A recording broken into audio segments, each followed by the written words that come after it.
This is episode 767 of the Rio Grande Foundation's Tipping Point, New Mexico. I'm Paul Gessing. And I'm Wally Drengmeister. I'm president of the Rio Grande Foundation, New Mexico's free market think tank. You can find out more about the foundation at riograndefoundation.org. Well, Wally, it has been quite a week here. Before we get started on the show, it is, as we record this, Tuesday morning, the 9th of December. It is election day. If you didn't already vote, despite my counseling you to the contrary to go vote during the early voting period last week, if you are one of those last minute types or election day only types here in Albuquerque, go vote, go vote, go vote. Please go vote. It is a very important election for mayor as well as for city council. To my knowledge, there's no other elections going on around the state of New Mexico. We're the only city foolhardy enough to do these lovely runoffs here in the city of Albuquerque, but here we are. Yeah, and you're going to have either one choice, that for mayor, or two choices, that for mayor and that for city councilor, depending on which district you're in. And so if it takes you a long time to vote, it's probably because you haven't done your homework. So well, either that or it's because you're waiting in a line. Which, if you'd voted early, and I meant to fill in your I ballot, but yes, and but during the early voting, there's actually were people there, which is rare. In the past, when I did a kind of a runoff election, there was never anyone even in there. That's true. I voted on Monday of last week, as I believe I said last week on the show, and was in and out in 5 minutes. Vote turnout is at least considered to be heavy at this point. Right now, as the early voting kind of who is voting tally has come in, Democrats seem to have an advantage. We know they're going to have an advantage in terms of voter registration, et cetera. Obviously, your registration does not completely determine who you vote for, especially in a nonpartisan election like this one. But if you're a registered Democrat, chances are probably good you're going to vote for the Democrat. Yeah, nonpartisan election when everybody could, I would guess, the electorate doesn't always know the details, but I bet they'd get 75, 80% would know which party each one of the candidates was in. So. Very, very true. All right. Well, it has been one heck of a week here at the Rio Grande Foundation. Sometimes things happen and you wind up just with a boatload of media attention, and you really have a lot going on with regard to just your work. It catches fire. And in this case, I do not take credit for the work. We are simply performing the role of reporter, as we do have our errorsofenchantment.com blog site, which we originally used to break the yellow sweatshirt I Heart Tim Keller story. I guess that was a week and a half ago. Got a little bit of attention from that, and it just kind of kept building and building, and it really became the parlor game of the city of Albuquerque. It became something that media outlets were reporting on, saying who's doing this, what's going on, and it really became a very big deal in both the new media and the traditional media. And then it kind of culminated last Friday when Mayor Keller, his campaign, filed a ethics complaint against us here at the, specifically against me, not the Rio Grande Foundation, which is one of the interesting aspects of all this. One of the other interesting, and there's a lot of interesting things about this. It's former state rep Damon Eli, who is actually the complainant. Damon Eli, not somebody ideologically oriented at all towards the Rio Grande Foundation, although when he was in the legislature, he was one of the few Democrats, if not the only Democrats, to stand up and actually say that the legislature should have a seat at the table in COVID emergencies. And that was very early on, relatively speaking, to COVID. Is that why they kicked him out of New Mexico? I don't know. I think he's still doing his law thing here in the state of New Mexico. He's not in the legislature anymore.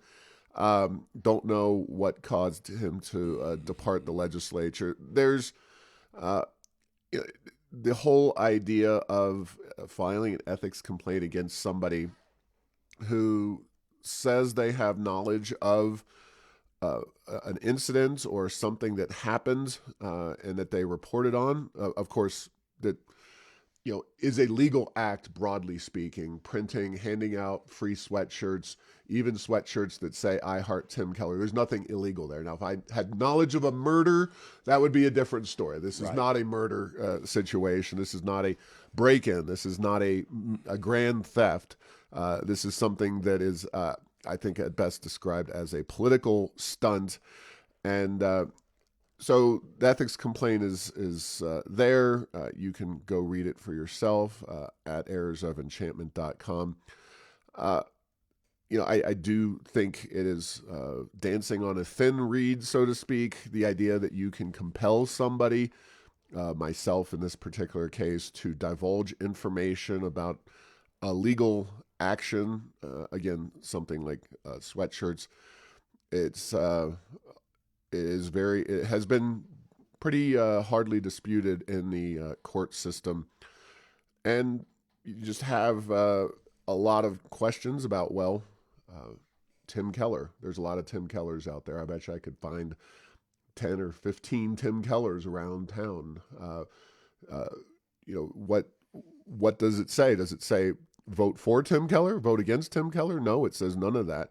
And I think that's another question to be asked. So there's numerous ways we intend to respond to this, but the fact is that, yes, we have been hit with a ethics complaint. And my personal take is that it just keeps the issue out there in the public. And here we are at Election Day. And one of the biggest things that has developed during the city of Albuquerque election is definitely Hoodie Gate, as they're calling it. Well, Paul, the reason I think it was so successful, don't know who did it, but I just kind of brought a smile to my face, is, if somebody lampoons you, that means you're lampoonable. Mm-hmm. And so that's why this was so effective. And then, you reported on it where they just said, hey, you did a post. I saw it, I believe it was on Facebook. It's like, oh, okay, that's kind of cute. And then the internet picked it up and the main media picked it up. And then it's interesting, these things. It's like, instead of getting out in front of it and say, no,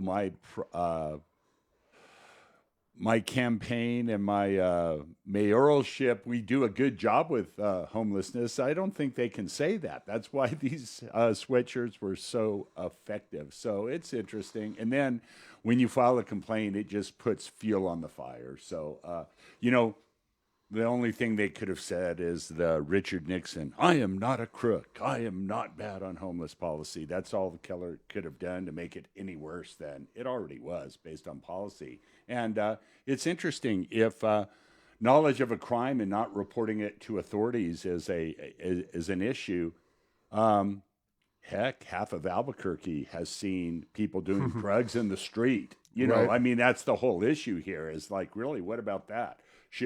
And what happens when you call about that? They're like, yeah, we don't really want to know about that one. So, but if somebody's giving out a hoodie to a homeless person, and I don't know if the reporting I saw was right. Hey, it was cold and they liked the hoodie, so who cares? Yeah, it's definitely going to be an interesting one to watch how it unfolds. Of course, right there alongside who ultimately wins the election. There's been a fair amount of discussion and reporting on that aspect of it as well. But I will say that the John Trevor cartoon yet again hit a home run. It had a snail dressed in one of the illustrious hoodies there, and had, I believe it was like progress speed, and it had 1 mile per hour being the critical term there under Mayor Keller. So we'll be able to talk and much more detail next week about the results of the election. And of course, down the road, we'll be able to discuss a lot more about this ethics complaint. But here we are.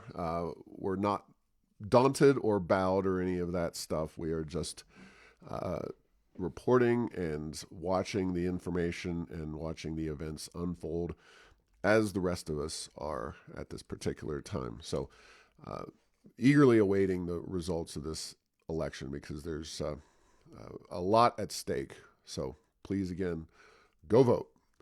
All right. There's been still more on the SNAP issue. Of course, the federal shutdown, which seems like ancient history at this point, as the government was shut down over these healthcare subsidies. That issue is still out there, as well as the SNAP or food stamp issue remains one of the critical items for debate, not just here in New Mexico, but across the country. I'm reading a Albuquerque Journal article by Dan Boyd. The headline is New Mexico plans to challenge Trump administration request for SNAP data. And this is basically a partisan disagreement over whether the federal government has the ability to look through the rolls, the SNAP recipients at each state and try to root out fraud and abuse within the SNAP program. There are times when I've thought that the Trump administration had overreached in some way, shape, or form. This is not one of them. This is one of them where I think there is 100% justification on the Trump administration side for rooting out this issue. Partially, the number one thing is SNAP is 100% federal funded program. Therefore, the federal government has every right to come in and make sure that the dollars that they send into the states to be co-administered, the states do administer the federal dollars alongside the federal government. But blue states, predominantly including New Mexico, are pushing back. A few additional data points: more than 21% of New Mexicans receive SNAP benefits. We've talked about that pretty extensively. New Mexico's error rate, again, according to Dan Boyd and the federal government, fourth highest at 14.6%. And it's critical that the error rate refers to accidental overpayments or underpayments of benefits, but does not include fraud or theft, which is fascinating because yeah. So it's like, and what is that? You would have to assume that if it's 14% just generic errors over or under, there's at least.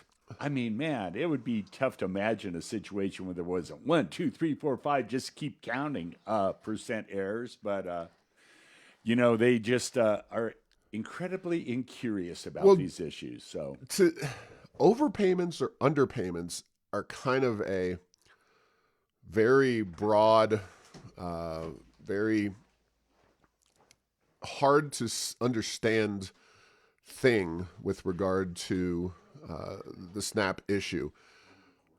Overpayment and underpayment seems very straightforward, but fraud, theft, and of course, a recent story that we reported on from KRQE about SNAP benefits being used to purchase fentanyl in Sierra County was an indicator of real fraud and theft. A second story that we talked about extensively involving a woman who readily admitted on camera to Channel 7 KOAT that she'd been on SNAP since the 1990s. Now, is that a fraudulent or theft case? It may not be. And that's the thing that really perplexes me. So you have an error rate issue of 14.6%, which does not include fraud or theft.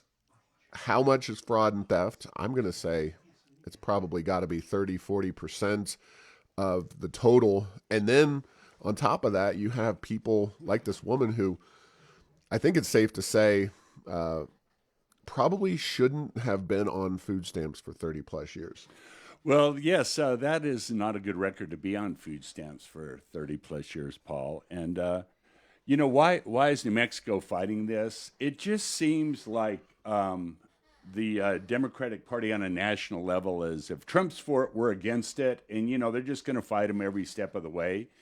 If you were to ask them, if you were to ask the people involved, deep down, do you really think you have the right to keep this information from the federal government that's given the state $1 billion a year? They'd say, no, of course we don't, but we're fighting it, And there are some people who have advocated it, and it cracks me up. It reminds me of almost trash talking in, and I apologize, I have Steve Pierce's name up for me. The trash talking in basketball is that, fighting Trump and saying the F word. If you don't have anything else, you do that, and things will be considered okay. So, yeah, the whole cursing thing is a separate interesting story there. But also on this issue, our friends at the Legislative Finance Committee issued another report recently. They've done a few of these, and this is kind of the stuff that's right in our wheelhouse. Not everything that LFC does is something that we care deeply about, but when it comes to these welfare programs, the November 17th, 2025 report by the Legislative Finance Committee does have some excellent key findings, mostly about the work or the lack of success of these welfare programs in actually doing what they're supposed to do, which is to long-term bring New Mexicans out of poverty. And so the LFC report, which I write up at heirsofenchantment.com, if you are interested in going to look at that, they note these are their findings. So the very basic stuff they put right on the first page. While New Mexico is one of the highest poverty rates in the nation, the state has one of the largest benefits packages, which theoretically allows many family types to meet their needs. New Mexico's labor force participation rate has consistently been low and not meaningfully changed despite cash assistance and other workforce development efforts. Well, that's because cash assistance is going to cause the workforce participation rate to decline, in my estimation. Workforce development maybe could increase it. State has tried to minimize the effect of benefit cliffs to incentivize increasing earnings by expanding program eligibility, but this may come at the expense of those at lower incomes. Okay. And then finally, the LFC, the legislature's own in-house, I call them a think tank. New Mexico needs to change program administration to address SNAP error rates and monitor food program outcomes. So the legislature and the governor here fighting against Trump, but the LFC is saying, hey guys, you actually need to do something about that. So I don't know if this will come up in litigation. I would love to see the looks on their faces if they've read this LFC report, but it would seem that it's recognized not just by the Trump administration, but internally here in New Mexico that, hey, we need to do a better job with fraud and waste in the food stamp program.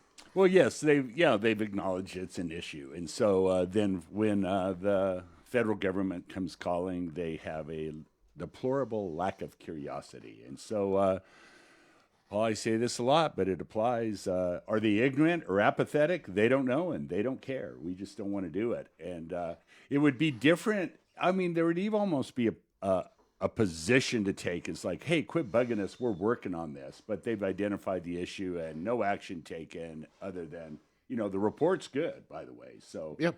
Yeah, and then I do want to say, that I have been really impressed over the years with the Legislative Finance Committee in terms of their ability to raise issues. Sometimes they don't get any more attention from the LFC than they do from the Rio Grande Foundation, but they are there a lot of times. It's not these issues are not unknown in Santa Fe. Yeah, well, workforce participation's obviously been a hobby horse of us at the Rio Grande Foundation, and something that we've always felt that the legislature needs to take more serious action on. We've also, agreed with them on the relatively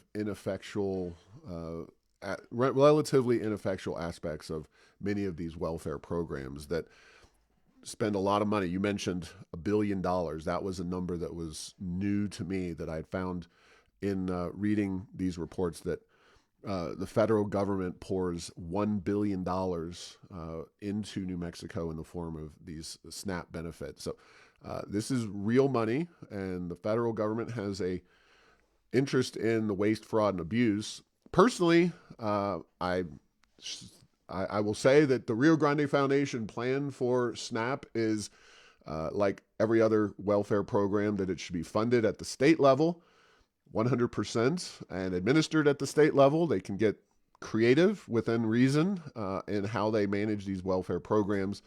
But the federal government, it's not in the U.S. Constitution. It's not a role that the federal government should play, especially a $38 trillion indebted federal government, because you wind up with the Milton Friedman problem of, spending other people's money and spending that money on other people who you also don't know exactly what they want and need. And so I think these programs, and I think the LFC report highlights that the ability to move the needle on poverty, at least on a long-term basis, is pretty limited there. Yeah, Paul, and the Milton Friedman quote, that is the intellectual way of looking at it. And the way I look at it is that it's almost like, the stories of people who win the lottery, what they do with the money. Now, I won't say that SNAP is that poorly administered as the people that win a few $1 million and within 3 years are destitute and in debt. But, we are trust fund babies, and we act that way. We don't spend the money frugally. We don't really care on the money that comes from Washington, how effective it is, because we don't feel like it's quote unquote our money. But man, ask the legislature for a buck or two to fix the crumbling roads, and they're like, oh, we need to look into this and study it and do it efficiently. And we don't have enough money to do that. But federal money, that spends mighty easily. Absolutely. And we don't allocate resources very well here in the state of New Mexico. Are you comparing us to Hunter Biden or something like that? I think that's a fair comparison. That's a fair comparison. Just hopefully we'll never find the New Mexico laptop. All right. Well, speaking of mismanagement of the state of New Mexico, every year the Rio Grande Foundation reports on a report that comes out from our friends at the Fraser Institute, a Canadian free market think tank.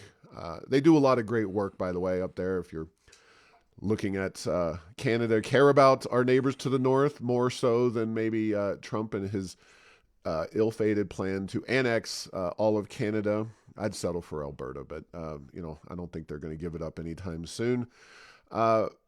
These Canadians and Americans, as well as Mexicans, come up with a Economic Freedom of North America report, in which they compare Canadian provinces, U.S. states, and Mexican states and their overall economic freedom. But then they do a sub report just with U.S. states and report on the economic freedom of the 50 states and compare and contrast that.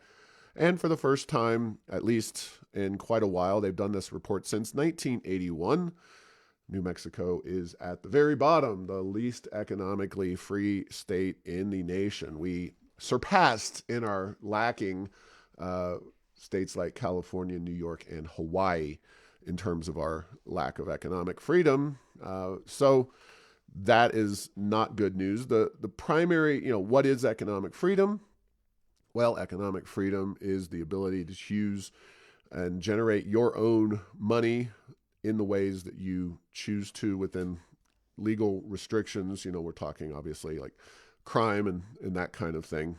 But if you're free to use your own resources without having to jump through a bunch of government hoops or deal with a bunch of unnecessary government regulations, that is a way to generate economic freedom, low tax burdens, and relatively low regulations. And it's pretty simple. And you have subcategories coming out of that. Of course, your income tax, your sales tax, or in our case, our gross receipts tax, your minimum wage rates, your overall regulatory burdens, those kinds of things make up this economic freedom report. And sadly, but not surprisingly, for the first time in recent memory, New Mexico is at the very bottom economic freedom wise. Yeah, we've talked a bit about this over the past, 6 months. That New Mexico is last. Okay, that yet another list that we certainly consider a bad list. But when it comes to policy, Paul, the other states around us are moving things in the other direction a lot of times. So just by we are literally standing still, and if not, and in many cases going backwards, while surrounding states are moving in the other direction, and the results they're not immediate, but they are predictable. And so just look. Let's see, east, west, and north in terms of what's going on in those states compared to New Mexico, population growth, economic growth. Now, we do have our biggest blessing and possibly our biggest curse of the oil and gas industry, and I only say it's a curse because it keeps us from doing things that help the rest of the economy grow, the so-called diversify away from oil and gas. Yeah, and that is, I think, a great example of why New Mexico has fallen in these rankings, is that the state has grown its budget dramatically under this governor and under the oil and gas boom, which means that our ranking on the spending side goes down. Now, in a normal state, and even really liberal states, even hyper-progressive states, they are reticent to increase taxes for the mere purpose of increasing spending. With California probably being, well, and even they're reticent, but they do it anyways. I would just say, yeah, I think they at least pause before they do. Most of them will use the justification of a financial downturn. So they will keep taxes steady during the good times when spending is going up, up, up. And so it's no problem. You're generating the money. That's a rare time. Rarely do you see tax increases in most states, even blue states, at that time. What you'll see is then they'll overspend, and then you hit a rough patch economically, revenues stagnate, and that's when you see a tax increase. Now, whether that happens every single time, un-Keynesian. I'd say so. Whether the Keynesians always say when there's a downturn, you lower taxes and do more government spending. Not the states. They're actually anti-Keynesian, but that meaning. No, Paul, they're actually almost like the mafia. We don't care what you got to do to get our money. Just get it to us because we're not cutting spending. Yeah. And I'll talk briefly in a second about the current status of where things are in New Mexico, but I want to further elucidate on this briefly. Some of the most free states, no surprise, the free state. New Hampshire, no personal income tax, no sales tax. They are numero uno. Other states that are high on the list: Tennessee, no income tax, right to work. South Dakota, no income tax, right to work. Texas, same deal. Idaho is neither, but it's pretty economically free. It has an income tax. It is a right to work state.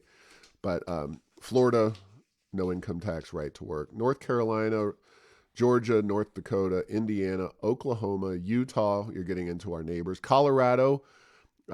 So those are the freest states in the union. And the least free states, so I've already mentioned New Mexico. We're well below now. New York, the next least free. Hawaii, California, Oregon, Vermont, Delaware, kind of surprising there because they don't have a sales tax, but Alaska, West Virginia, Rhode Island, Illinois, and Mississippi. So that is reverse order, the least free states. Everybody else is somewhere in the middle. Now, I do want to note briefly, it just came out as we were discussing this in the early morning paper that state revenue growth cools amid falling oil prices. Only only $105 million in new money projected. And yeah, I mean, Let's be clear. Growth cools. We still have more. right. We are still close to double in terms of revenue where we were just as recently as fiscal year 2019. Close to double. So yes, this is a evening out or a leveling off, if you will. We'll see. Well, let's see. There's a quote from Derek Lente, chair of the House Tax Committee, who we're not super big fans of, just say that. It's unlikely lawmakers will approve a package of tax cuts or other tax code changes during the 30-day session due to the state's revenue situation. Well, it really hasn't been a party when it comes to cutting taxes and making good changes to our tax code in Santa Fe so far, even when revenues were going gangbusters. And Lente, of course, is a big part of that problem because he is one of the most powerful people in the legislature when it comes to taxation as the House Tax Committee chair. So not that I had high hopes for the 30-day session. It is a question of political will. Do the legislators and the governor wish to make New Mexico economically successful, diversified, and to increase the rate of economic freedom, or do they not? And they've never made economic freedom or economic development real centerpieces of their efforts. And now that revenue is cooling ever so slightly, I don't expect that to happen in the 30-day session. Well, and Paul, we've had a ton of inflation since then, but I remember back the Johnson, Martinez, Richardson administrations, where if there's $100 million in revenue growth, they would be doing cartwheels, and now it's like they're treating that like it's the end of the world. That's chump change. If we don't have,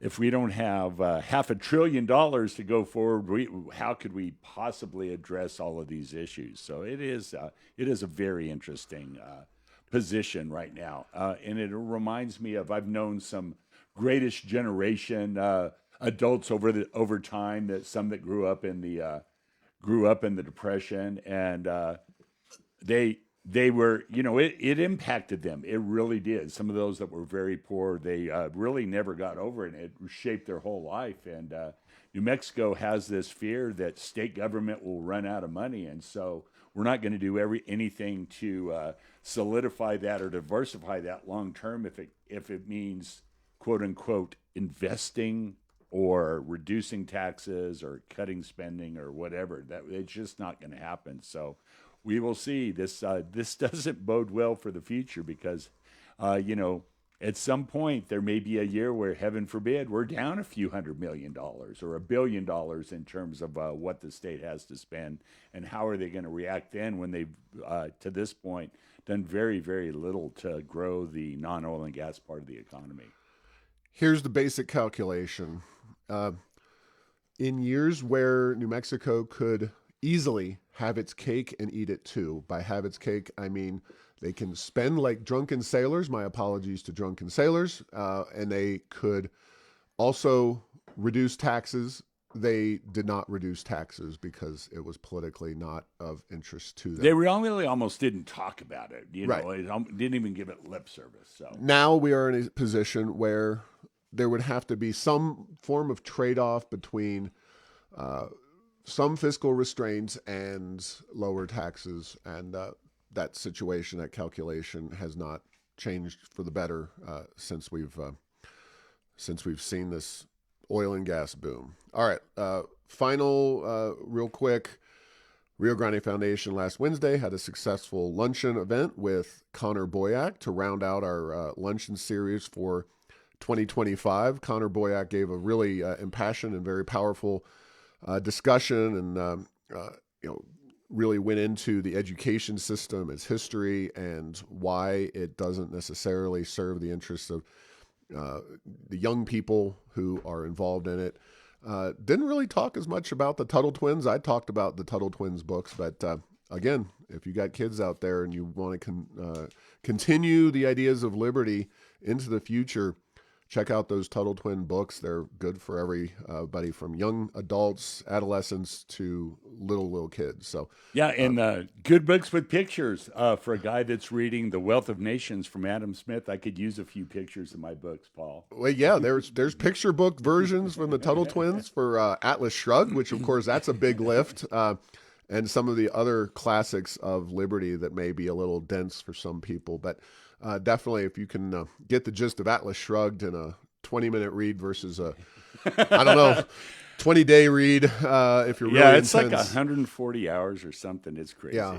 All right. Well, thanks for listening to this week's episode. Find all episodes at tippingpointsnm.com or at the Rio Grande Foundation's YouTube channel. Subscribe to the show at Apple, Stitcher, or tell Google Home to play Tipping Point New Mexico. Thanks to Path 3 Marketing for producing this show.